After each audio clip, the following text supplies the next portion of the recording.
sit down here. All right, hello everyone. So I'm right now. It's around 8:30, 8:30, and I'm with this gentleman. Sorry, I forgot. My your name is Sun. Son. So I'm with Son, and Son is a backpacker traveler. Is it? Yeah, I can say that. Yeah, I'm currently living in my van. Yeah.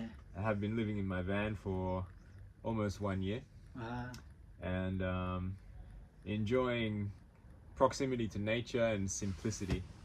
so Son, he usually likes to stay around national parks and nearby the beach.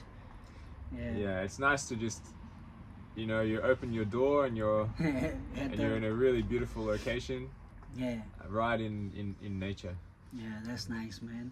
Yeah, and you get to enjoy more parts of our environment. Yeah. Because, for example, in the afternoon you might be somewhere and just either whether it's doing a little bit of work or relaxing and enjoying that. Yeah. I find myself, compared to when I was living in a home, Yeah. I've been enjoying these things more. Okay. It's like to see the sunset or something. Yeah. It's easy just to go somewhere to appreciate that. Yeah. And then if you want to stay there for some time, you can just be there. Yeah. And then the next thing is like, okay, so now we've gone into nighttime. Yeah. And what would I like to do in the morning? I'd like to go for a walk in the forest, Yeah. or I'd like to go for a swim down the beach. So I move my home Yeah. To- Is it band? Yeah. to where I want to be the following morning. That's really nice, man. Yeah, and so then you can just wake up and you're already there. Yeah. Yeah, man. So there's that value of, Yeah. that's the value that I've been getting out of it. Yeah. And like, how would you rate your experience like before you were living in a home and now you have been in a van? Would you say that you have seen much more and like in terms of mental health and everything is better, or how do you find yourself between all those? Yeah, I think in relation to mental health, it's fairly similar. There's pros and cons Yeah. to being in a van or being in a home, Yeah. and I think one thing is that Yeah, let's the have a sit down, the man. consistency. Do you want a cushion? There's some Yeah. cushions there. Okay. And we can move this if you like. Yeah, we can. Yeah. Nice Yeah, now. another one? Yeah, thank you, brother. So one thing is the consistency of being in nature. Okay. When I was just before I moved into the van, I was living in a home, and Yeah. and I would I would regularly go outside, Yeah. be in nature. Yeah. However, sometimes I'd get very busy with work, Work. Yeah. and there might be some days where I don't do that, or Yeah. I don't move my body, Yeah. you Do know, as much nothing. as I should, Yeah. and so that is a benefit Yeah. in terms of, to answer your question around mental health Yeah. and that sort of experience. Yeah. This benefit of moving the body and being in nature is you experience it more. Yeah. Yeah, when you're living in a van. Yeah. Yeah, maybe if you have a if you have a really nice garden and these sorts of things that you can go out at, like if you're have a home or Yeah. a park nearby, but there is still a little bit of a habit of being indoors, and I think we have become domesticated, Yeah. and so when you think about like a wild animal Yeah. and their ability Yeah. to be free Yeah. and the level of empowerment Yeah. that they have Yeah. just to be and do as nature are. intended. Yeah. And then you look at a domesticated animal Yeah. and their dependency and also their captivity. Yeah. So in this way, we are a little bit like that. you know, we have been domesticated. We've domesticated ourselves, Yeah. and we are a little bit captive to Our. the types of environments we're accustomed to living. Yeah. Um, the temperature ranges that Yeah. our bodies are used to now, Yeah. and even things like, you know, how we rely on people to grow our food for us, or Yeah, or all the processed food we buy without Yeah. knowing what we are actually consuming. yeah, and medicines as well, where lots of people rely on medicines from pharmaceutical companies, Yeah. but there's lots of medicine in nature Yeah. as well. Yeah. Yeah, so this it's for me, the van is like, you know, one step in Closer. that direction. Yeah. Yeah, a bit closer Yeah. to experience more, learn more, and undomesticate myself, Uh, become a little more wild. yeah. So when you say domesticated, like you mean like we do the same thing every day, and then we be in the same habitat for a long period of time, doing the same kind of things every day, not being free or not exploring ourselves. Mm. You Yeah, so by domesticated, I guess I probably want to say like captive. captive, Um, captive of our own circumstances, or captive of our own, let's say, our society and evolutionary conditioning to living indoors, yeah, and to using like the convenience of different energy sources and these sorts of things. And it's pleasant, like you can you know, there's these nice experiences, but at one point also we are a bit captive to that, and you know, if we think about, if you observe a bird, yeah, how long it takes a bird yeah, to build a home, and it's maybe like a couple of days. yeah, a couple of days. Once they are grown and they can fully, Yeah. they can make it. Yeah, in a few days. so yeah, a couple of, you know, their parents or one of the parents supports them Yeah, until they have grown, yeah, and then it takes them a few days to go and build a nest, or maybe they don't even need a nest. You know, they go Yeah. find a branch on a tree. yeah, And so when we ask the question and we observe nature and we compare ourselves to other animals, yeah, which is really more intelligent? Because as humans, we've gone down the path of creating this conditioning for ourselves, where it takes us, you know, maybe 4 months to build a home, yeah, 4 months to build a home, 3 months to build a home. yeah. But the energy and resources We put. to create that home actually require maybe 10, 15 years of work Yeah, to pay for the home. yeah. Okay, yeah, I'm getting now. And so when we look at like a bird, Yeah, 3 days, 3 days work, they got a home. yeah. That's a very beautiful analogy. Like, you know, like Yeah. we make a home and we spend our entire life of energy in terms of money, Yeah. our mindset, our manpower, paying off for the home. Yeah. Just to live there. And like when you Yeah. put it the analogy of bird are wild, they are not tamed, and they just make home and they don't care about what other people or how Yeah. the nest is gonna be, man. Yeah. All they care is about shelter, nice home, little bit of warmness, Yeah. where they can raise a babies, Yeah. probably hatch an egg. Yeah. Yeah, nice, And man. so when you look at other animals, it's all the same. Yeah, I don't know any animal that invests 10, 15 years of their life, yeah, 4, 5 days a week, yeah, maybe even 2 as a couple. yeah, I don't know any other animal that spends that much time in building their home. yeah. So That way we are less intelligent than those we are, birds. yeah, we are not very intelligent in that way. Yeah. It's not a very intelligent solution Wow, man. Yeah. When you put it that to way. to creating a home. So there's a lot that we can learn from nature.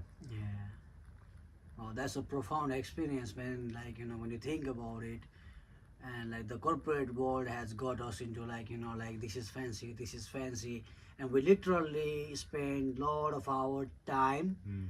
working our ass off so we can buy those fancy thing that has been advertised for us, Mm. personally designed by algorithms, so that we feel like, okay, maybe this will fulfill us. And then when you put an analogy of like the bird or the narration of bird and animals, how they are free in their own wild environment, that is how they are supposed to be. Mhm. Probably we're supposed to be like that, but over a period of time we have been consumed by all these things, and we are here today.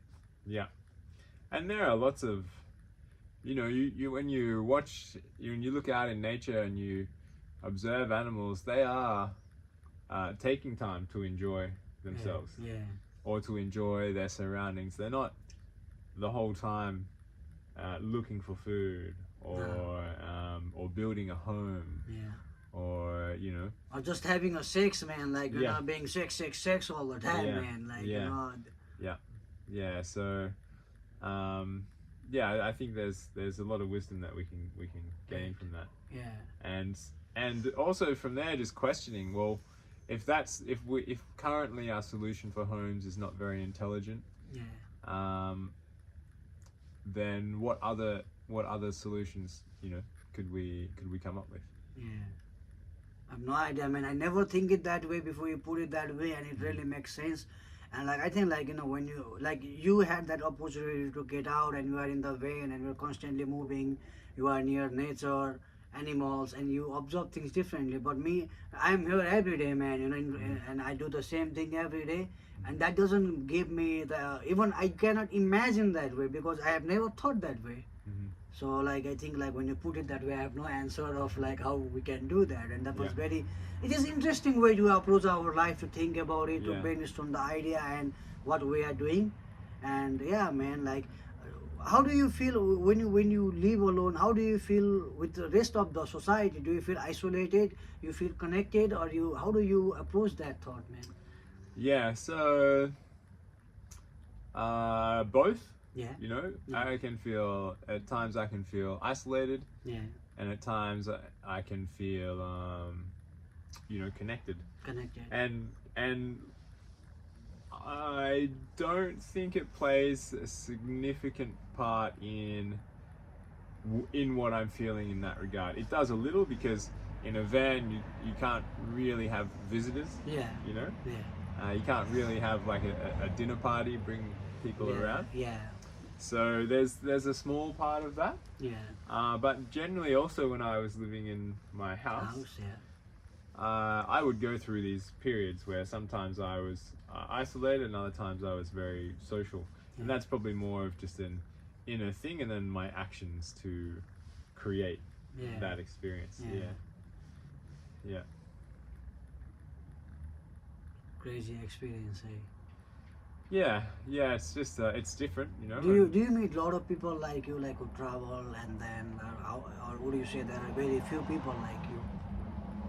um, well, I think we're all unique, Yeah, you know, yeah, and there are definitely, Australia is a place that's very suited to travel. the type of lifestyle that I am Yeah, currently living, yeah, where you have your van and you you can basically go most places you want to go. Some places, for example, what I'm talking about is where you stay in the yeah, evening when you go to sleep.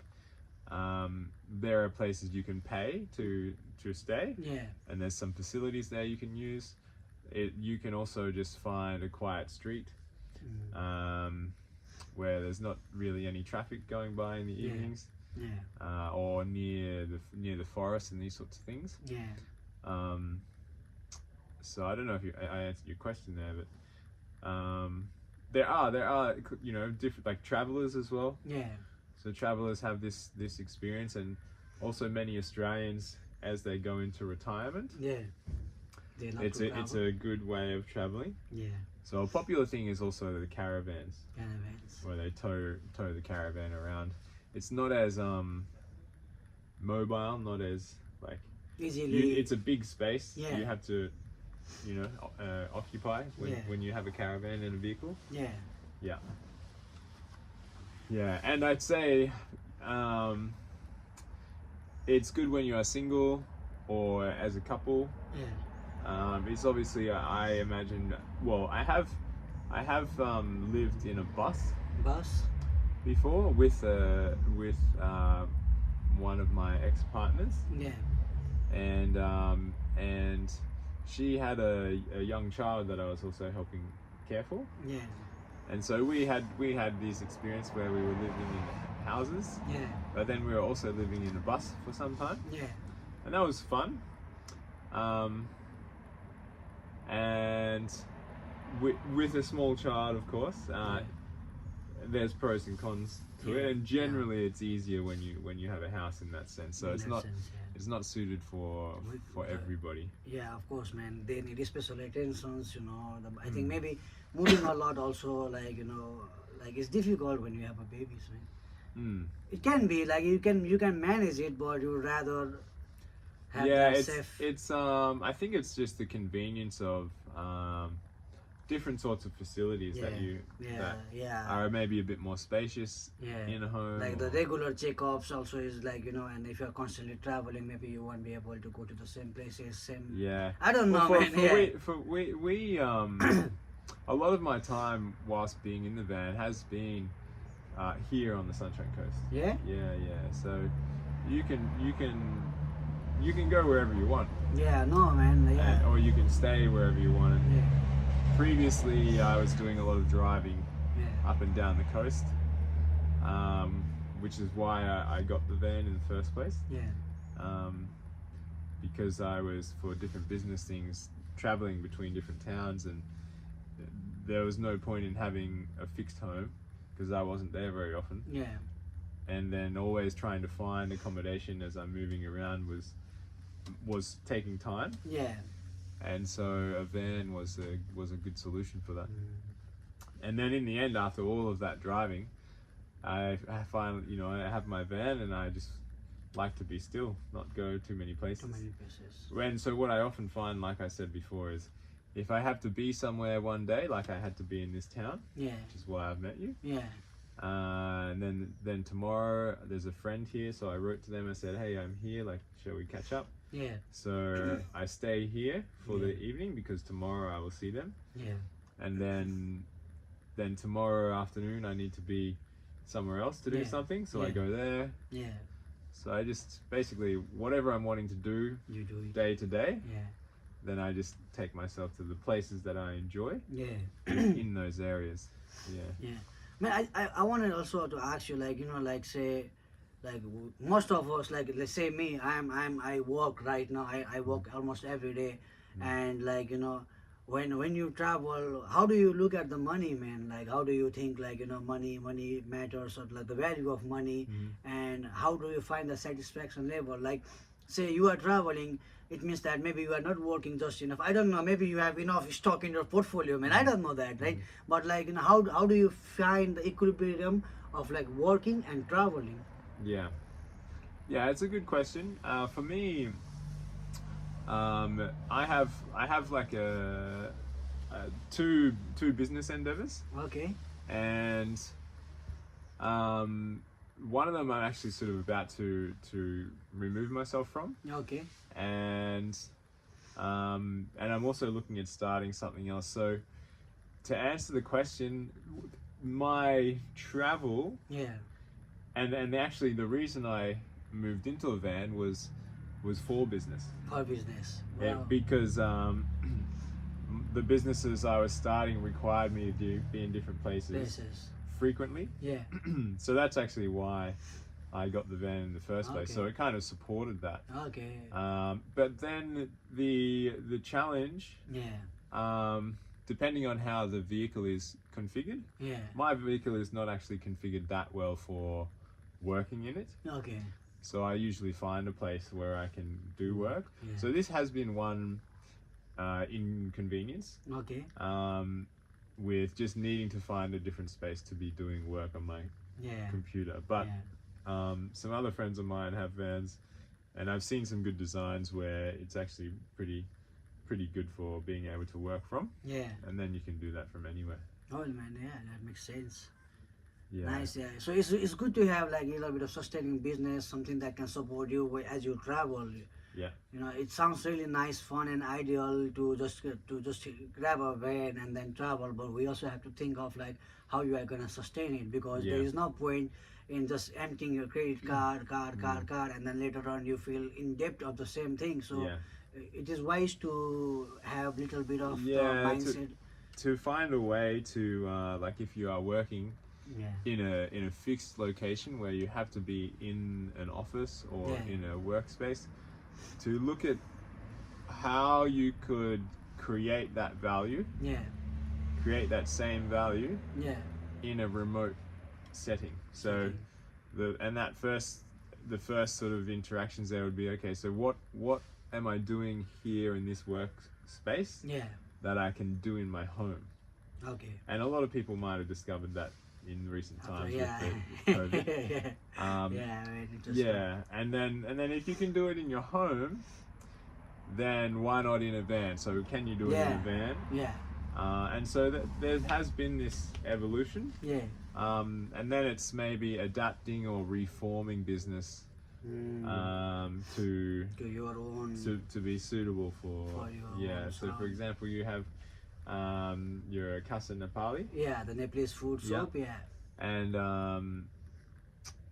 so that for example may be possible with like a bus, Yeah.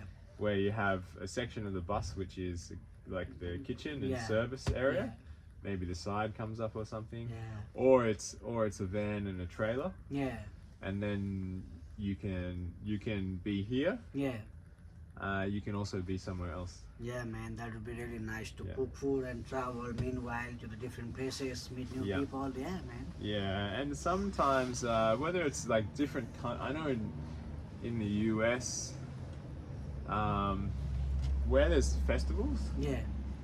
so food stalls, food trucks, they always needed at festivals Yeah. and events. Yeah, even here, man, like in the Nusa festival, there are a lot of people who actually make the food van, or they even go and make a tent Yeah. for a few days. And like sometimes even in Malay, we get those kind of people. Mm. And it's very good to see different kind of people, colorful peoples, like somebody has a tent, and sometimes I see them sell some jewelries here. They come in a van, they put on a tent, and they sell jewelry for a few hours. They put it all in, and they probably go somewhere else.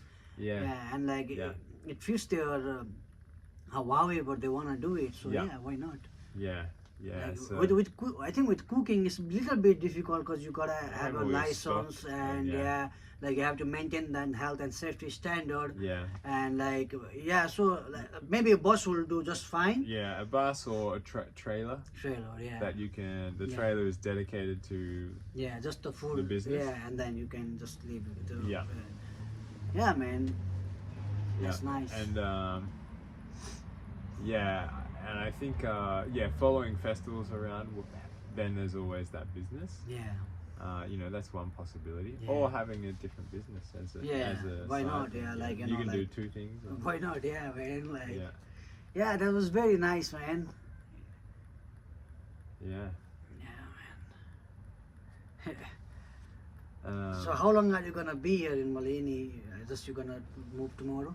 Yeah, I believe I will move. I wasn't sure if I was going to like. I do feel drawn to the coast, but I also really want to see my friend. We'll be working on a couple of projects actually. Yeah, one of them is like it's sort of like a festival, as well as a retreat. Yeah, so I'll be here for that. I'll be here tomorrow, and then I'll And then see go down the coast.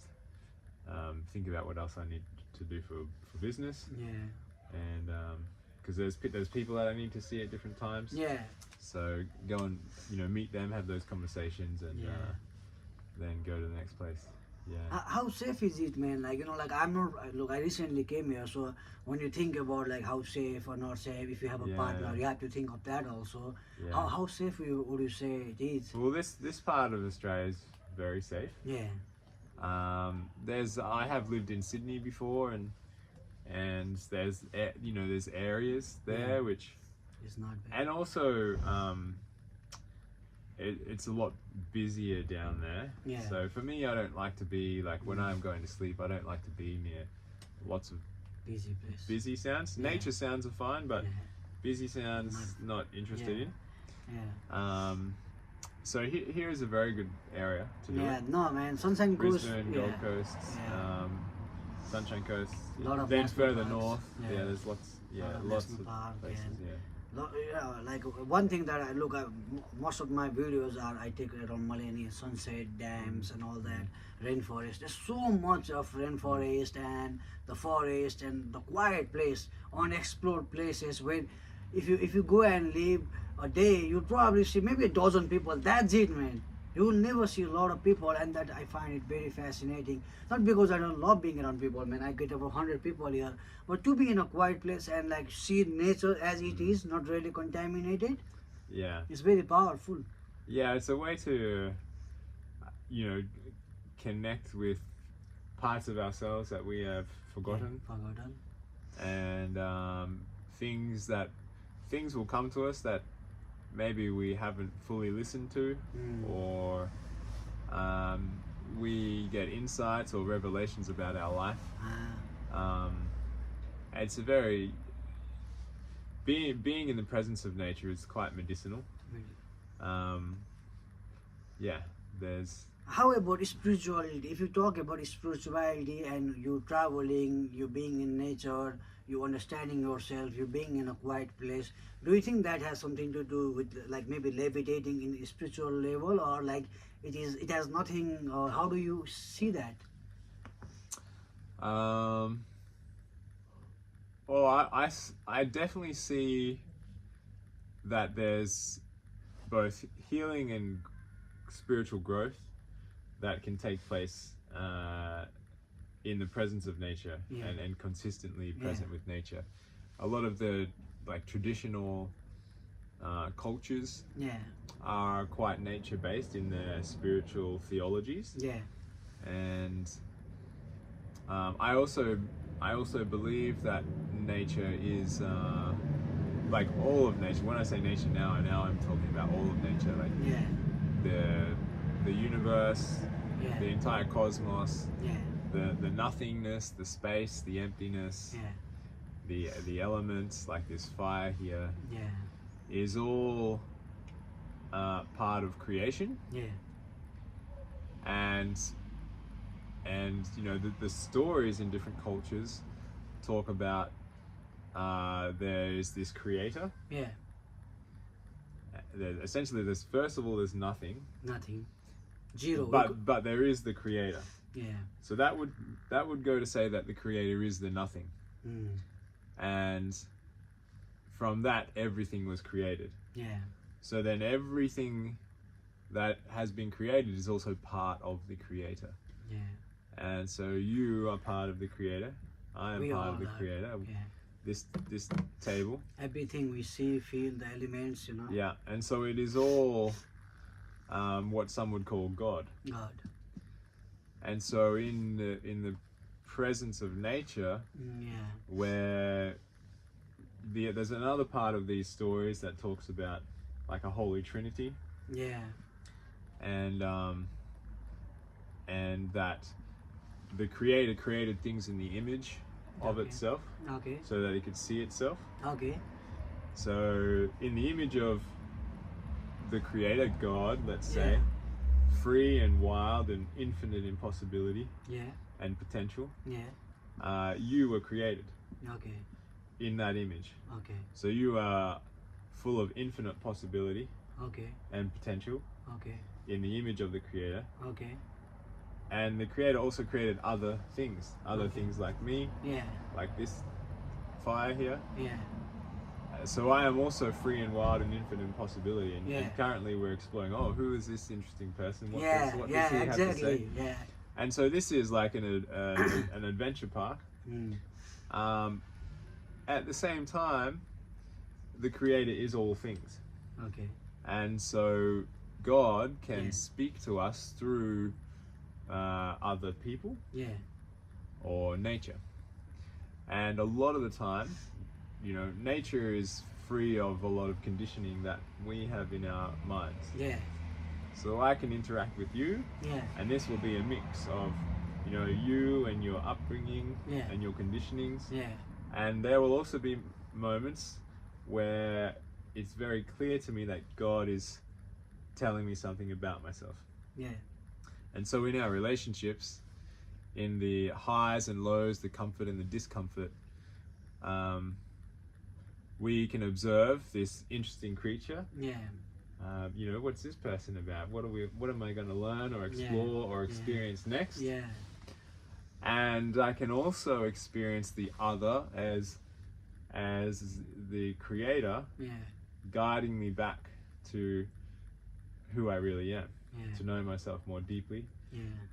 And in this universe, like the one verse that's always playing, I believe, is love. No. Yeah.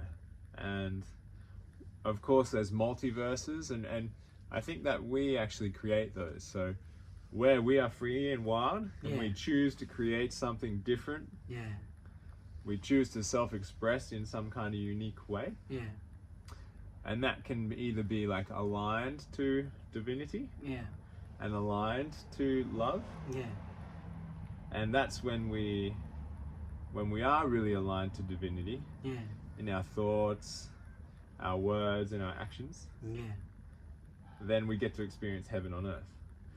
And when we are creating other things in our own freedom and our own infinite potential and possibility, then we're creating whatever we want to, and whatever we choose, really. And sometimes that is not very comfortable, and it might feel like wrath, and that wrath might not be God's wrath if God is just love.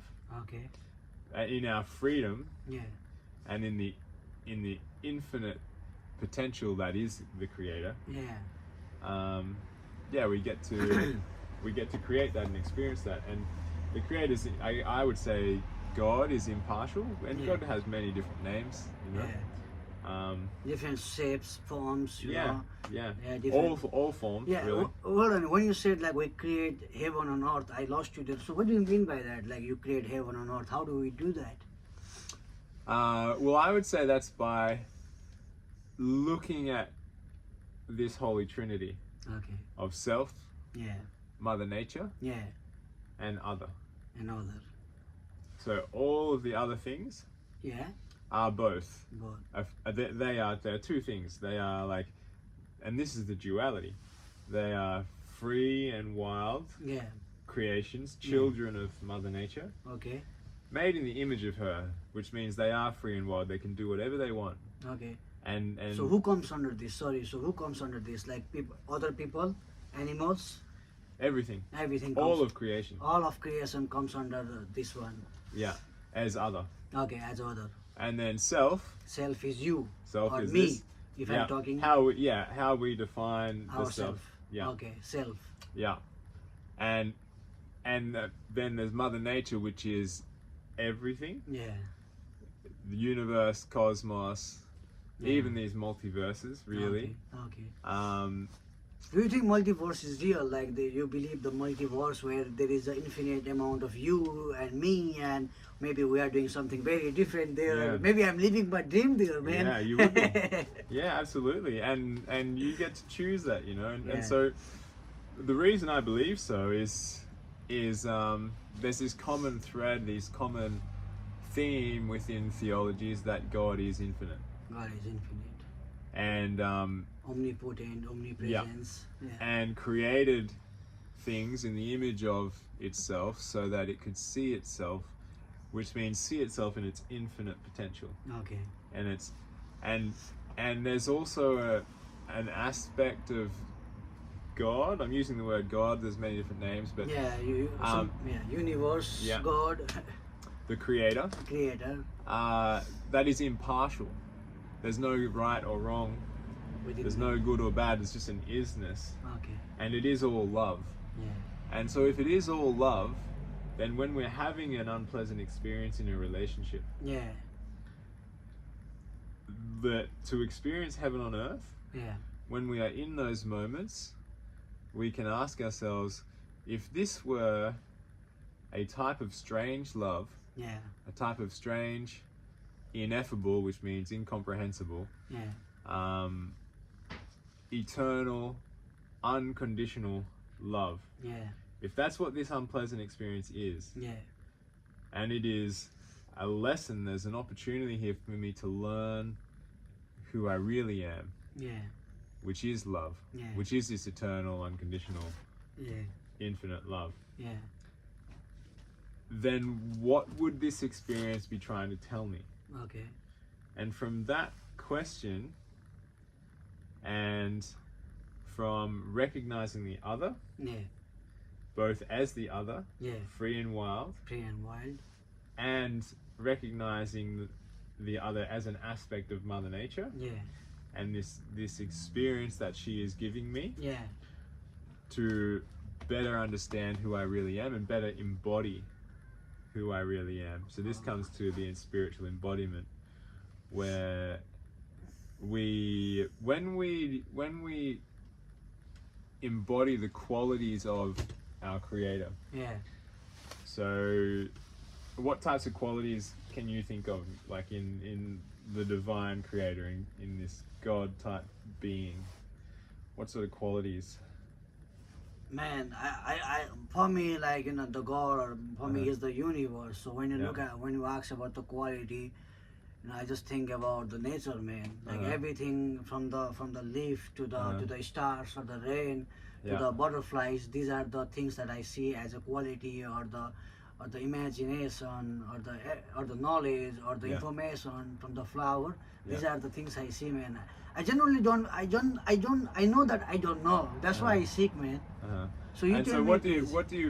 do you feel when you're around those things? I feel pleasant. So you feel pleasant? I feel pleasant, I feel happy, and I genuinely feel like, man, I want to spend more time being there. But then again, like, man, there is this corporate Yeah. world, there is this, and that's why I Yes, was very interested in knowing how you see the things, because Yeah. like, look, there are also responsibilities, man, and then Yeah. sometimes you feel torn apart between responsibility, the things you want to do, and then things you have to do.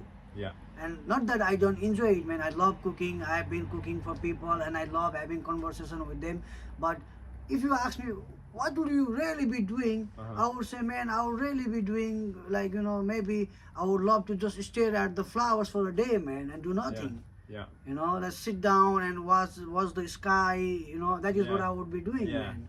And I believe a reason for that is because as God has created all of these things in the image of itself so that it can know thyself, Yeah, and that it is infinite, yeah.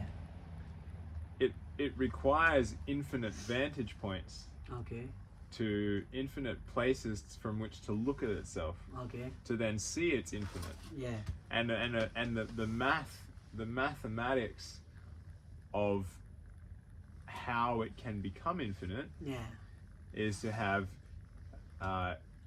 infinite number of creations yeah, continually being created, recreated, reincarnated, yeah. that are free and wild. Free and wild. So they then go and do Yeah, whatever they want. Yeah, And God yeah, gets to step into you yeah, for a moment yeah. and look at creation, look at itself. So And he's so this looking- desire, Okay. for you to sit Yeah, and look at creation yeah. is God's desire. Wow, man. So that, it gets to see Yeah, life yeah. and True. and creation and oneself Yeah. through you. Mm. And so when you take time just to be, Yeah, and you choose to become, yeah, so these qualities around God, I would say, loving, unconditional, yeah. compassionate, empathetic, Yeah, man, those are very powerful and, words. yeah, and deeply seeing. So Yeah.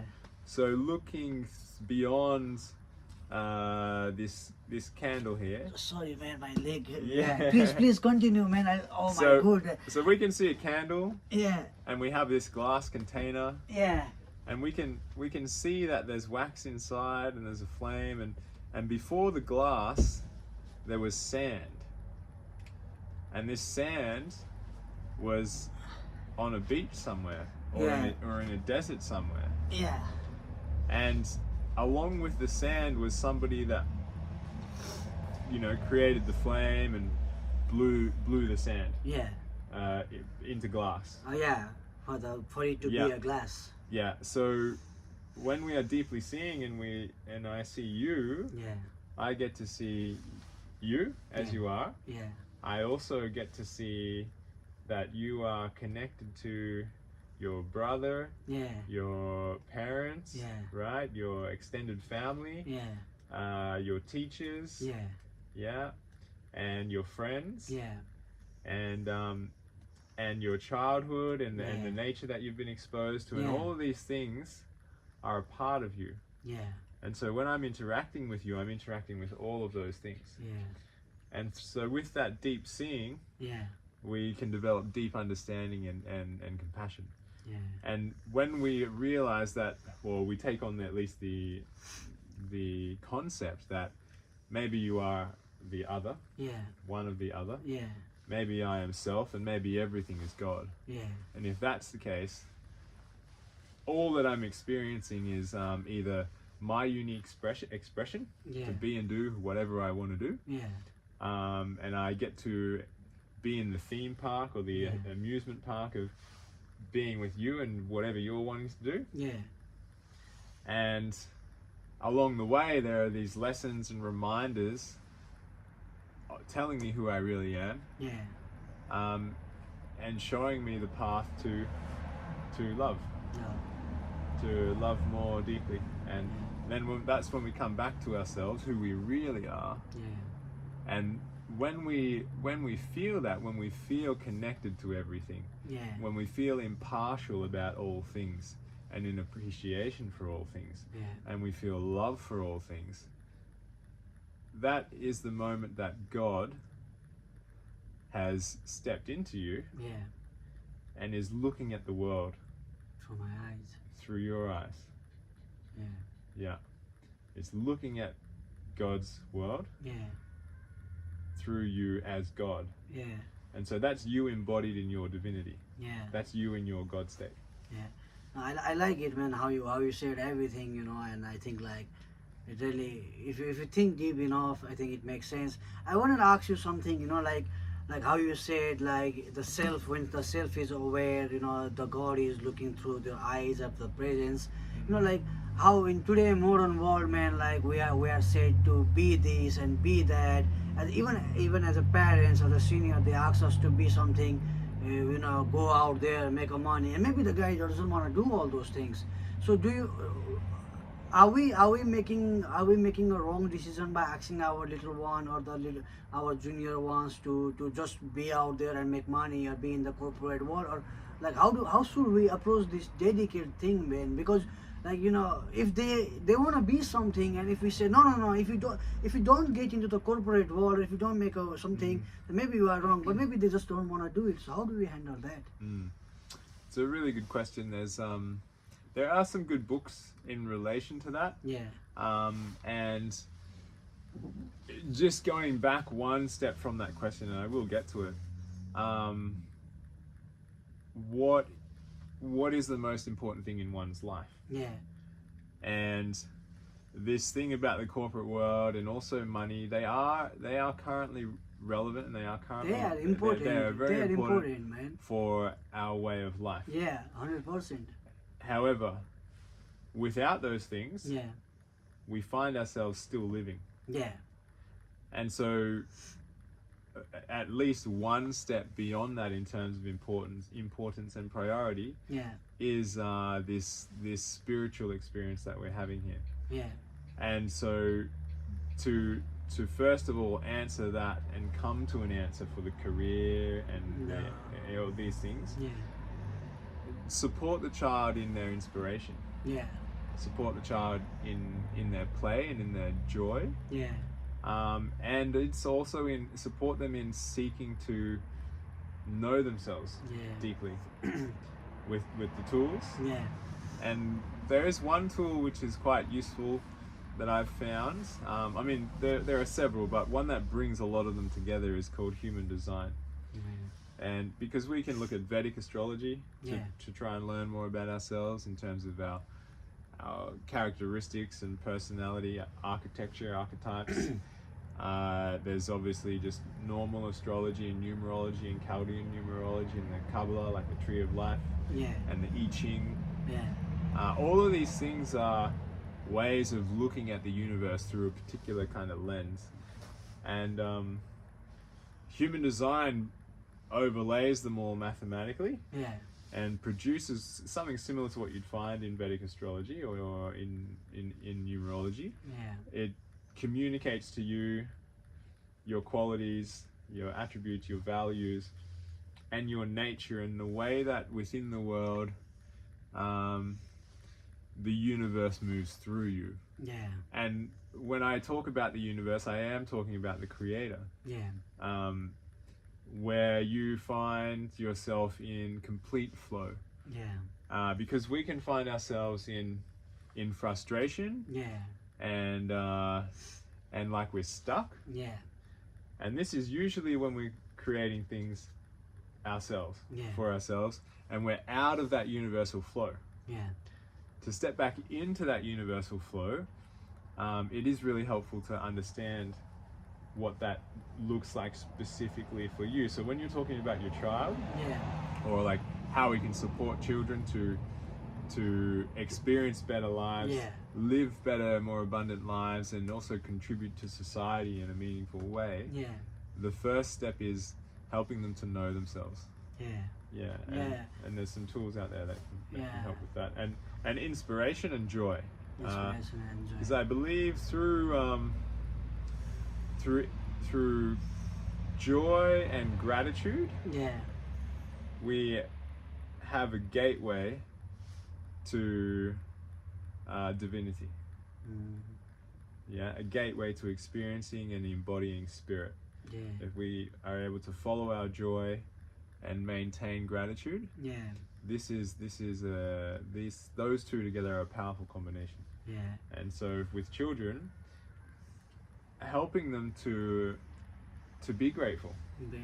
You know, this habit of, like, you know, thank you to the sand and the waves and the winds that ground down the rocks and the shells to make the sand, and the glass blower that blew the glass, and the people that collected the wax to finally have a candle here that we can gaze at. Like, thank you. You know, it was very convenient for me to go to the shop and buy this, but it took a lot of things in the background that happened for us to have this. So what a miracle. You know, it is. And thank you. And so this cultivation of gratitude within our children, and encouraging them to find their joy, be in their joy, stay in their joy, and from there the extension into compassion and empathy. That comes a little later. It seems like the science behind when so with adolescence, at the time of adolescence, we're still not, our brains apparently are still not very good at doing empathy. We're as an adolescent, we're just in our own world. And I'm not seeing things the way you see them, I'm seeing them the way I see them. Then we go a little bit beyond that, and so in that transition into like adulthood, that's the time where we really support them in developing empathy and practicing that.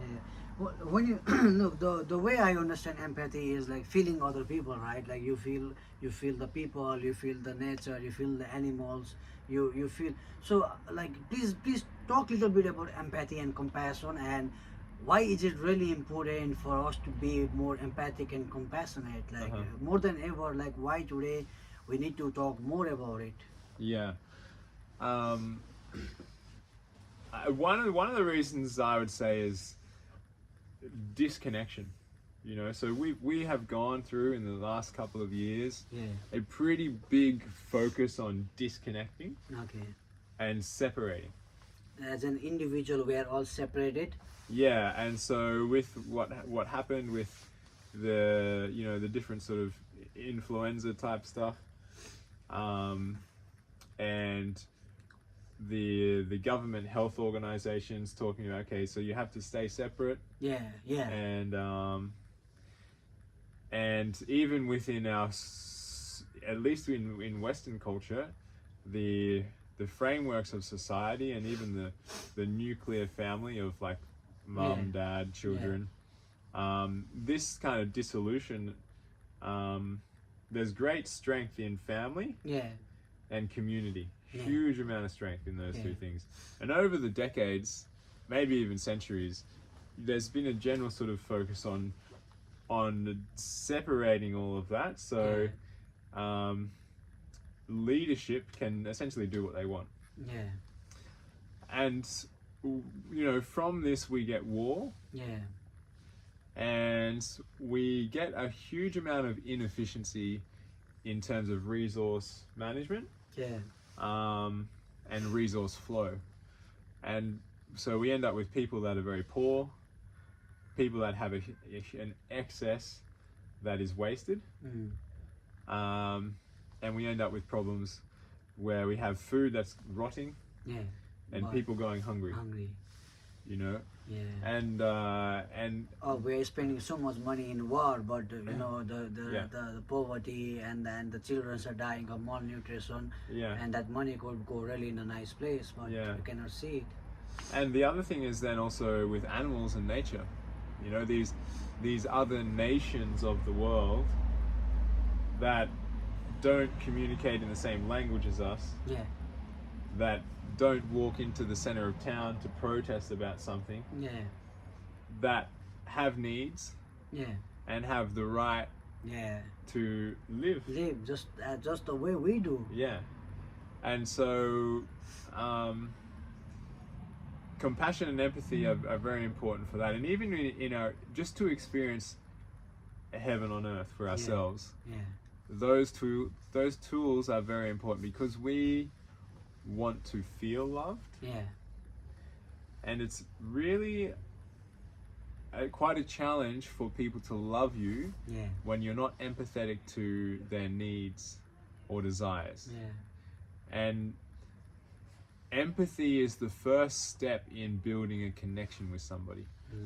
So there's some things that are taught around the world, and I've taught some workshops myself to teenagers and some other people around compassionate communication, which has been developed for the most part from a fellow called Marshall Rosenberg, and what he termed non-violent communication. And when somebody is very upset, they do not listen very well. When they're very upset, they want to be heard, which is often why they're yelling. They really want to be heard. And the best way to let them know and let them feel that they have been heard is to listen and connect with their feelings and try to understand what they are feeling, and then communicate what you believe they are feeling. And that is the process of empathy. And through that, a connection is built. They feel heard, their voice will calm down, and they will let you speak. They become ready to listen. And so empathy is very important for that. And then the compassion, I would say is to I'd say it's one step beyond empathy, and this is just my own interpretation of it, where because I could listen to you and I could hear what you have to say. You might be very upset at me, and then I understand what you are feeling. So I tell you how you're okay. Like I can understand you're feeling upset about what I said. And it doesn't feel very good. I might not believe that. I know that that's what you're feeling, and so I say that that's what you're feeling. And you feel heard. And so you calm down, you feel there's a connection. And compassion is then really caring about your situation. Situation. Wow, You know, where I can understand it, man. I can understand your situation. Yeah. I don't need to care about it. Okay. I can communicate that, yeah, you know, I can come into what you're feeling. Yeah. I can come into your situation and I can see that that's what you're feeling. But But. I just want to live my life, you Yeah. know, by caring about you and your situation. Yeah. That means I have to, for example, instead of doing what I really want, now I've got to make a compromise. And so that might not be very convenient or very desirable for someone. However, the compassion Yeah. creates a win-win outcome where it's not win-lose. And you know, that's as we go into more like social entrepreneurship and community-oriented businesses and businesses that are focused on helping the environment and helping people. Yeah. These win-win outcomes are what we're looking for. And really, like, even within the sales industry, that's where sales has moved to, where it is a win-win situation, both for the business and the customer. And we're kind of moving now into the environment and social contributions with things like B1, G1, which is buy one, give one, and yeah, other sorts of economic principles that businesses can adopt. Yeah, that was probably a long answer to your compassion and empathy. No, but I think like it is. I think we should be spending some time to understand these kind of things. You know. Yeah. Yeah.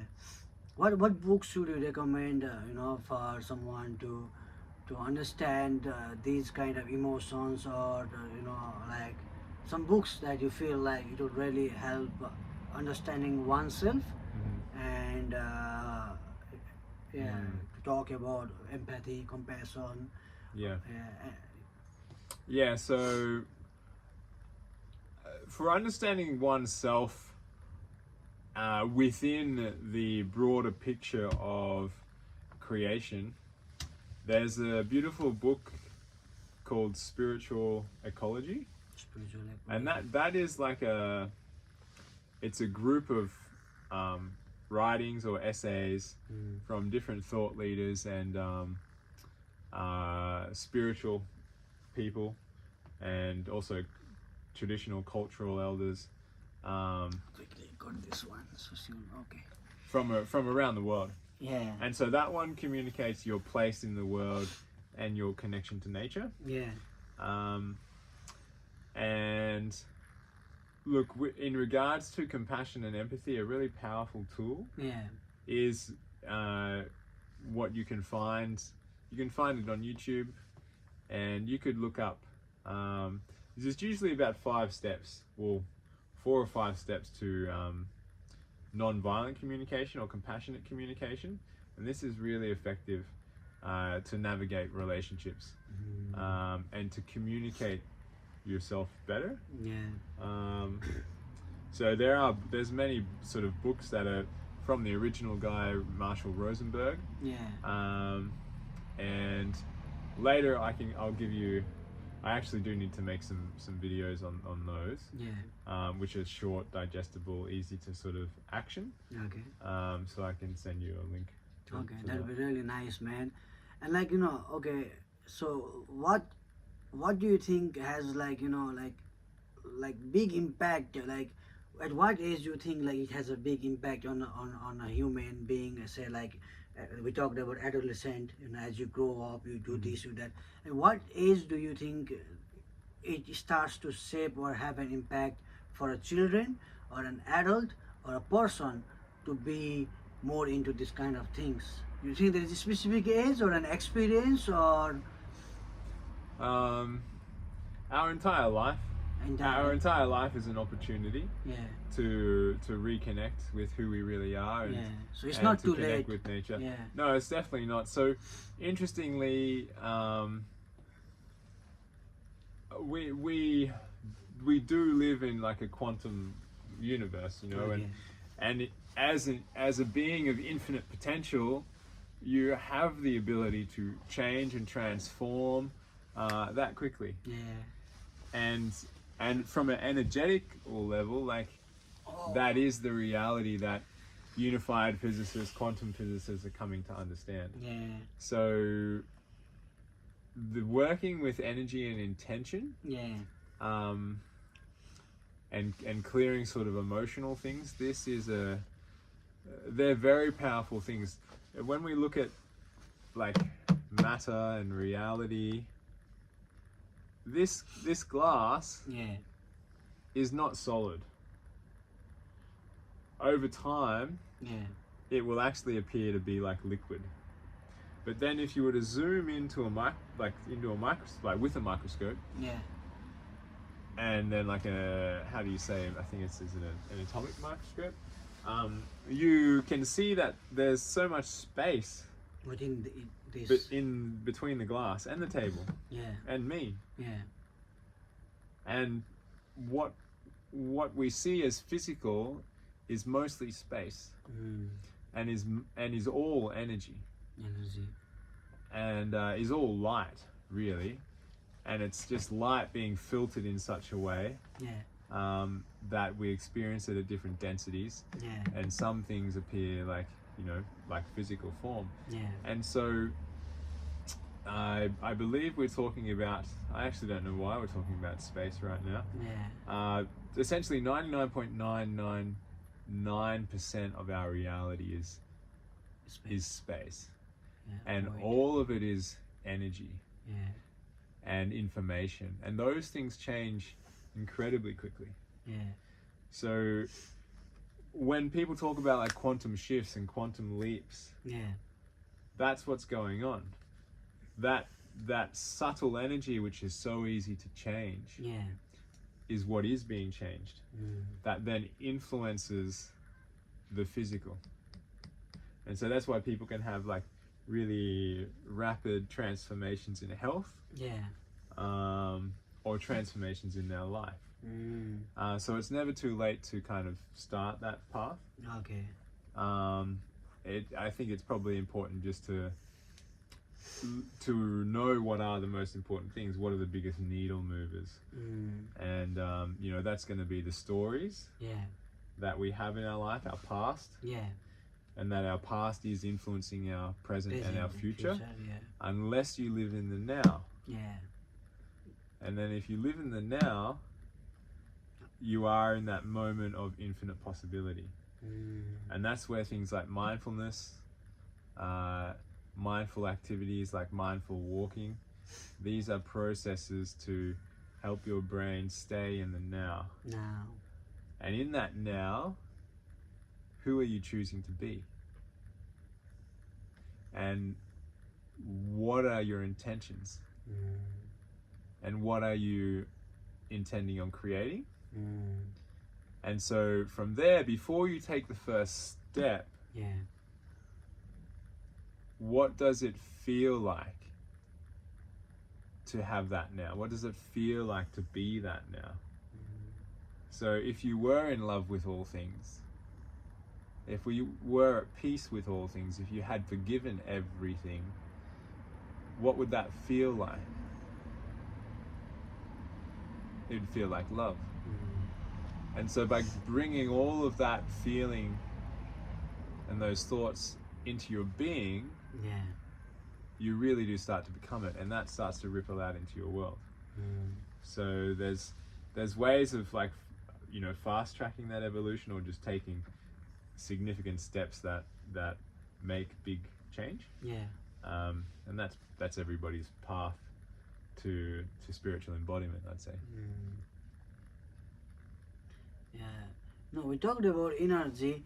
I want to ask, like, how to be aware of energy. Like, most of us, we go without, most of the time, I'm so much occupied in my own head, like there's so many beautiful things, or so many high energy things, positivity, happiness. I can see that all in the lane. But sometimes, like, it's very difficult to see. So how can we be more aware to the energy, or like you said, mindfulness, or being in the present? What are some of the exercises we can do? So you've sort of asked two questions there. One is the first one, the main one, I believe, is like is our sensitivity to energy Yeah. and observing also within ourselves Okay. what that energy is, Yeah. and then within other people. Yeah. And the second one was around, mindfulness and how to kind of be in the now. Yeah. And so if you were to, you could look up on YouTube, or you could read about things like Qigong and Tai Chi. Yeah. And even when so there's a fellow called Mantak Chia, Yeah. and he's, however he is promoted, he's promoted as like the world's best Qigong master 2 times in a row or something, Yeah. or like twice. Okay. So he's a pretty interesting fellow. He's full of energy. He's 74 years old or something. He tours the world back to back. Like I think he has 4 weeks off Okay. in a year, and those 4 weeks are all together. Mm. So the other 48 weeks, he's non-stop touring, Yeah. like every single day. Yeah. The days that he's not at a show, like delivering a workshop, Yeah. he's on a flight to the Yeah. next city. Okay. And then he gets to the next city, and then he's either that same day or the next day he's back into like a 4-day, Okay. 5-day, 6-day Okay. workshop where he's delivering all day. Okay. And he's 74. Wow. That's really. And he's full of energy, Yeah. So he is a Qigong master. So yeah, it shows. His action shows. Yeah, and so one simple thing that he shares is, I call it like lazy man's Qigong, but it's one of his most powerful things, he believes. He just says it's simple and it's really something you can really do. You just shake your body, so you're bouncing your legs, Yeah. and just so that your torso and things shake. Like this. So you're standing up and just sort of bending your knees, Yeah. bouncing on your knees, until your body starts to really shake. Maybe you shake your hands a little bit more. You do that for like a minute or Yeah. 2, and then you pause, just stop and be still and feel. Just breathe normally and feel, and you'll feel this inrush of energy into your joints, into all of your joints. And this is energy, this is chi.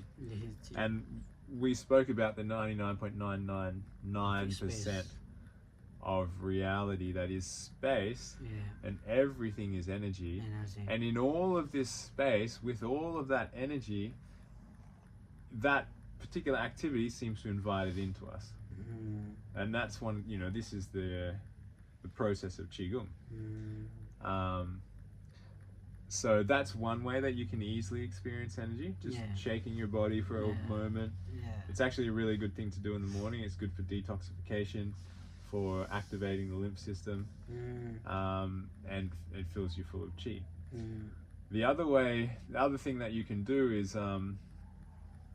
if you were to maybe rub your hands together and just kind of bring them out, and just noticing the energy in your hands as you bring your hands together,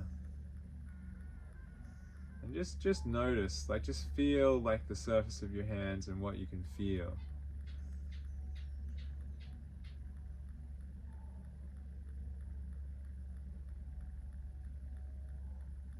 And you can feel for me, I feel more what I would say is more density on this side of my hand than the other side. I don't really feel any density on this side of my hand. But as I bring my hands together, it's like the air feels denser.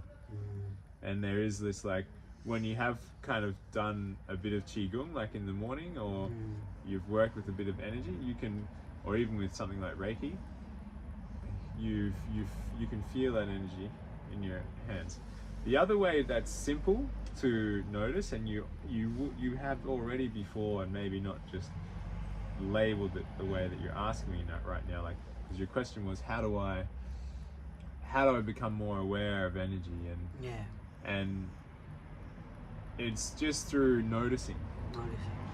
And feeling. So when you go into a room and somebody's really angry, do you notice that? Yeah. You do, right? Yeah, You don't. yeah, You I notice. do. You're like, whoa. Nobody has to say You're like, nothing. yeah, no one said anything. And you're like, Yeah. whoa. And you can feel it because it's this energy that's emanating from someone. That was a very nice example, man. Yeah. And so this you notice, Yeah. right? Yeah. And so it is just noticing. Mm. Yeah. And for some people it's like a little more natural than others, Yeah. based on our cosmology, based Yeah. on our constitution and our makeup. Yeah. But everybody can, Mm. and just with practice. And that practice, I would say, is like the mindfulness. Mm. And all that is doing is bringing you into an awareness of the now. Mm. And it is the practice of just becoming present. Mm. You can be washing dishes, Mm. you could be cutting food, Yeah. and it's just the attention on one thing. Mindfulness is also looking into this candle Mm.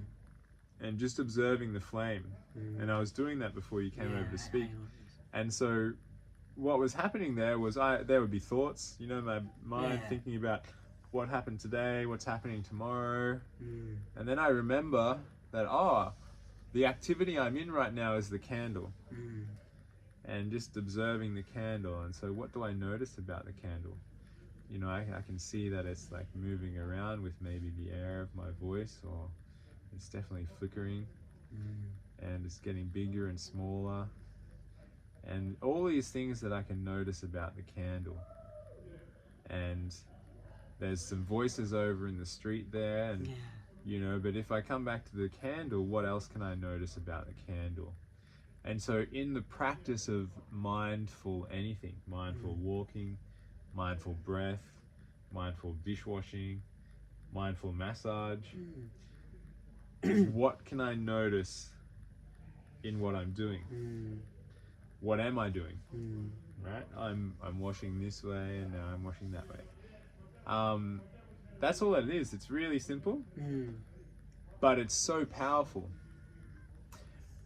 It's been practiced for several thousand years in at least like Buddhist traditions, and beyond that, like in Vedic, with just meditations. And there's a physical transformation and a rewiring of the brain that happens as that's going on. There's actually a physiological change, and that physiological change, when we are focusing on something and then we get distracted, and the action of coming back is the exercise. The action of coming back to the task, that's the practice. That's the mindfulness. Makes sense. And the action of coming back is what trains our brain to be in the now. And it's what improves our ability to focus.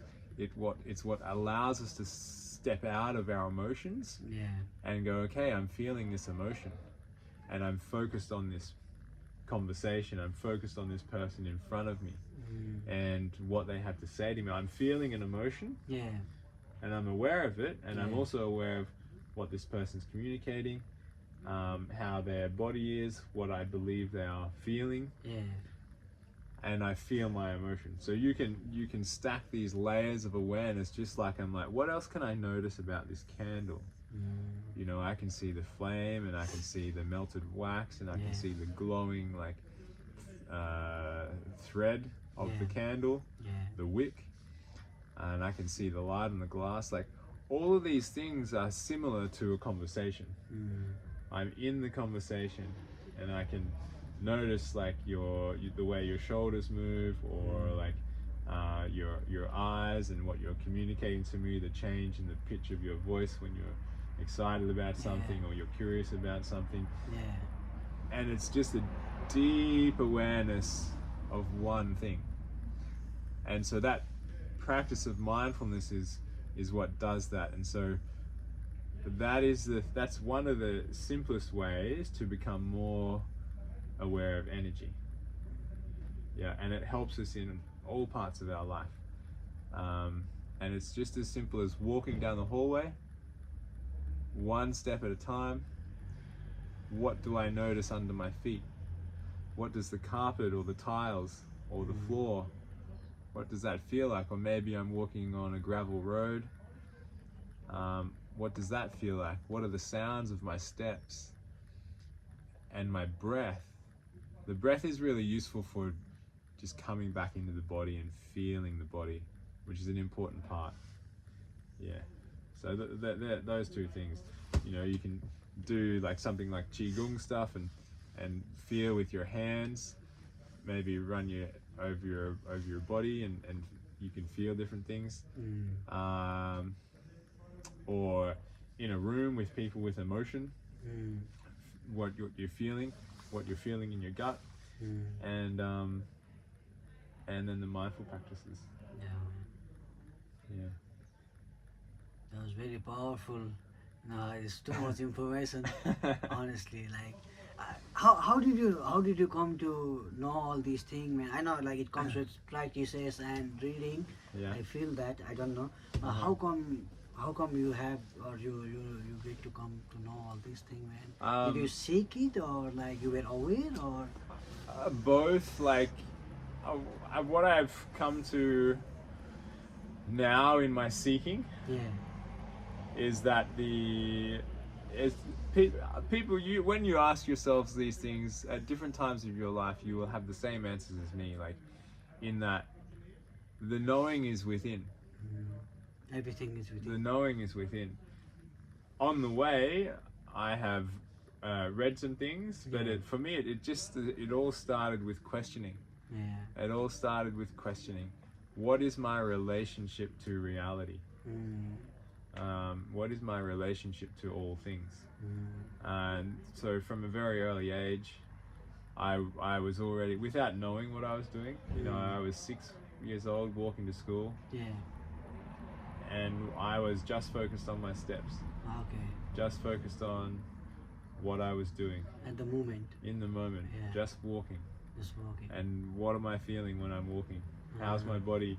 How can Yeah. I feel my body? What's my hips feeling? My knees and my feet. And you know, I walk to school every day and back, you know, like this. Yeah. Most often in the morning. In the afternoons I was a bit excited and maybe running around or running home for some Yeah. food or something, you know? But in the morning it was always like this, and then just questioning. And so later on I dived into educating myself in different ways, and some of the biggest revelations, in fact the biggest revelations, have come from just being with nature. Just the stillness and contemplation with nature. What is my relationship with reality, and what can I learn from what is here in front of me, this creation that I've been born into. Yeah. You talked about school. I want to talk a little bit of school. So, like all these things we talked, and now we go back to school, things we learn. How do you see all the things we talked about the everything is within or knowledge from within, and the school? Do they teach us? Do they prepare us? Or that is the first step? Or do they make us more dumb? Or do they just push us into the corporate world? How does school fit into all of these things we have a conversation about? Yeah. So when we to answer that question, we want to look at like what school is Yeah. and where it has come from. Yeah. And when I trace it back, and we actually think about school and what happens when we're at school, Yeah.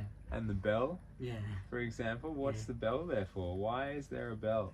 It denotes a time for me, like, oh, okay, long big bell, oh, break time, let's go. Yeah. Two bell, that is a second class for me. Yeah. Third bell, third class, that was how it was for us. Yeah. Yeah. So this type of school Yeah. came about Yeah. when at the time of industrialization, Okay. when when we were working with nature in the farms, Yeah. and perhaps even before farms, but we were quite free. Yeah. We weren't as domesticated. Yeah. Yeah, we had a connection with the land, Yeah. and our food was our medicine, and plants were our medicines, and nature, and sunlight, and rain, and water. and fire were our medicines, and you know, these luxuries started to come about, and industrialization happened where factories were built, Yeah. and people were encouraged to leave the farms, Yeah. leave their way of living with nature, and work in a factory. Yeah. And so then suddenly no one is at home to look after the children. Okay. And as factory owners start to expand their empire and their wealth, Yeah. they need more workers, Yeah. but all of the parents are already working in the factory, so Yeah. they need to train the children how to work better in the factory. And at the factory, at lunchtime, they have a bell to say stop work, start work. Yeah. We had Yeah. that in our village. You're indoors the whole time. Yeah. So the school is just preparation for working in a factory. That's where school started. So when school starts with that, it's probably a good idea to first of all question, do I want my children to work in a factory? What type of freedoms and independence and wealth and abundance would they get from that? Yeah. And if the answer to that is no, then look at what are the outcomes, what are the actual abilities that we gain, when children leave the school, are they able to apply that knowledge Yeah.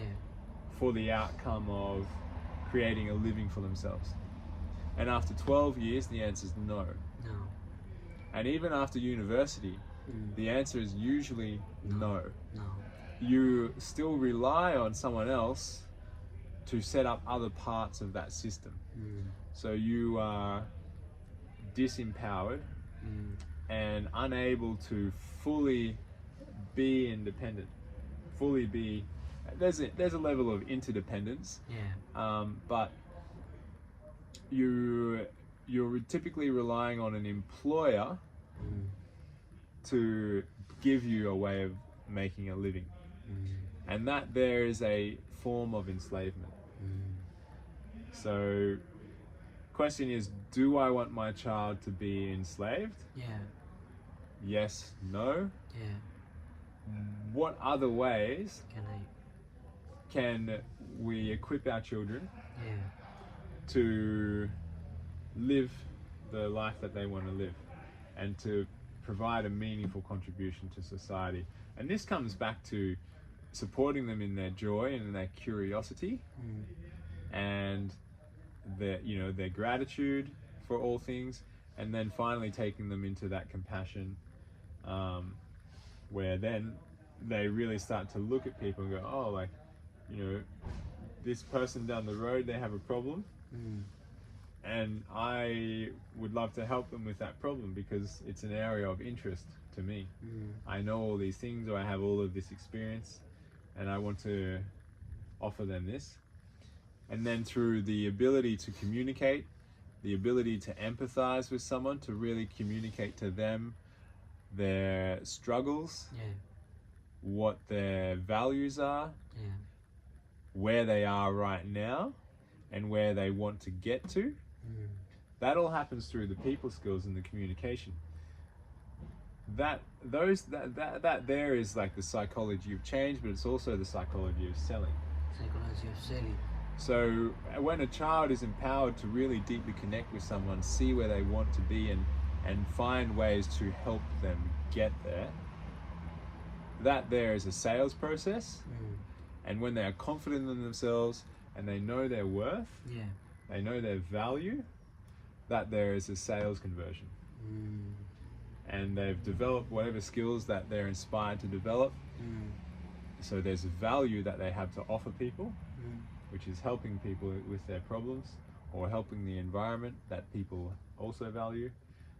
And they are able to take care of themselves. So yeah, school is something that definitely needs to be reformed.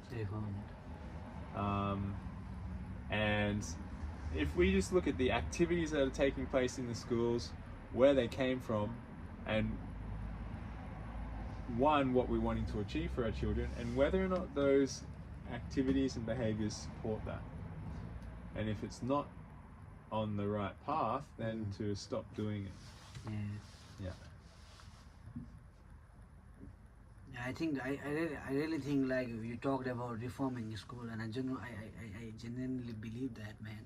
Yeah. I wish we can have more discussion and debate about how we should be leading the junior ones, because look, we are past the point where we are going to school, but for our little one, for our junior one, we really need to think about the future, and we really need to think how we are providing the information, because like if I look at the teachers, man, most of the teachers are there for money.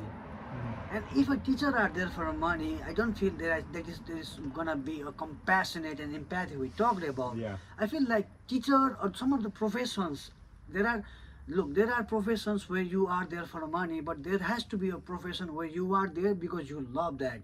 And when we can find a balance or a thread between these two and connect them, then I think the children will be nurtured. Otherwise, it's just like raising a cattle.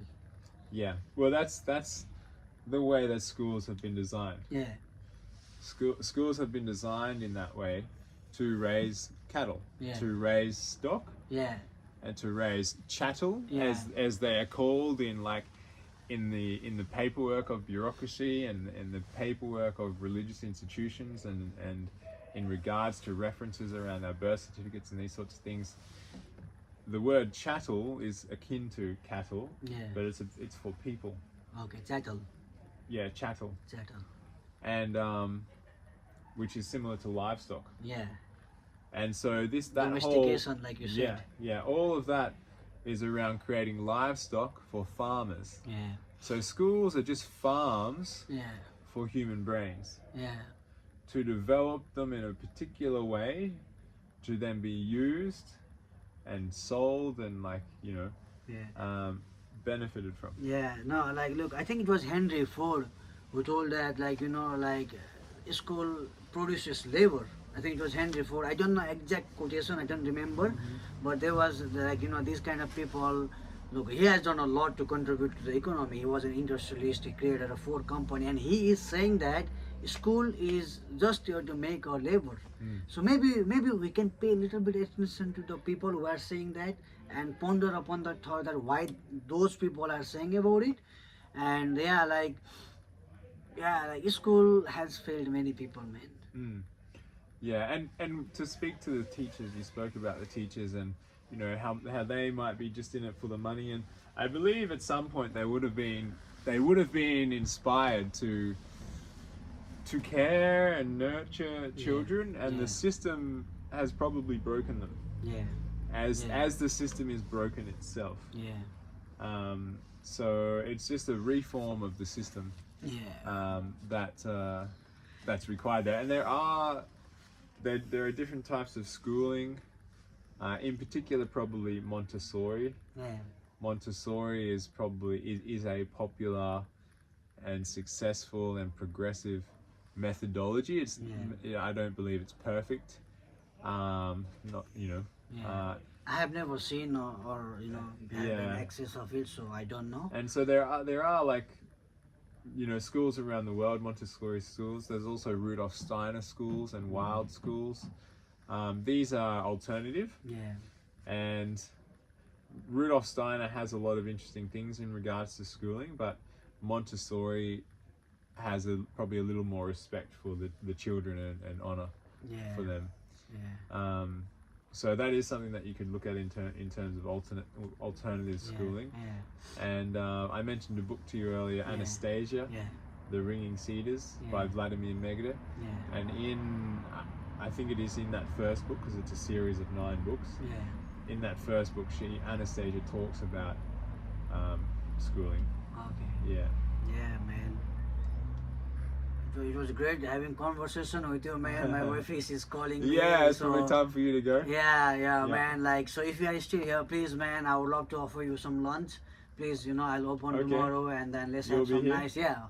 Alright. I'll be here by maybe 10:30. Oh yeah, okay. So please, I Cool. would love to offer you some Yeah, lunch. well, I'll come. I'll bring my friend down because I was meeting her. Yeah, and 100%, You get to man. meet her. She's a wonderful Yeah. woman as well. So Yeah. it was amazing pleasure, man. Like you Yeah. know, this is the beauty of talking to the strangers. You know, Uh-huh. someone you don't know, but you connect with them and you get to learn so much. You know, Yeah. you could go a week without learning things, and then when we meet people like you, it really helps you readjust or like you know like just be and understand yourself. And I really hope my like look, I don't get a lot of views, but I really hope like the people of my country, the Nepalese people, can take about like how you said about being domesticated, and they can pay a little bit more attention to the children. Yeah. You know, and they pay attention to the mindfulness. Yeah. They pay attention to like being yourself and energy. We talked about energy, and a lot of people don't talk about energy. And there's a fixed definition of energy, can neither be created or not destroyed. Energy is this, but there is more to energy than we see. A very nice example you gave was when we walk into the room of angry people. That was such a nice analogy. It made me understand very clearly. I never thought of it, but it was very nice.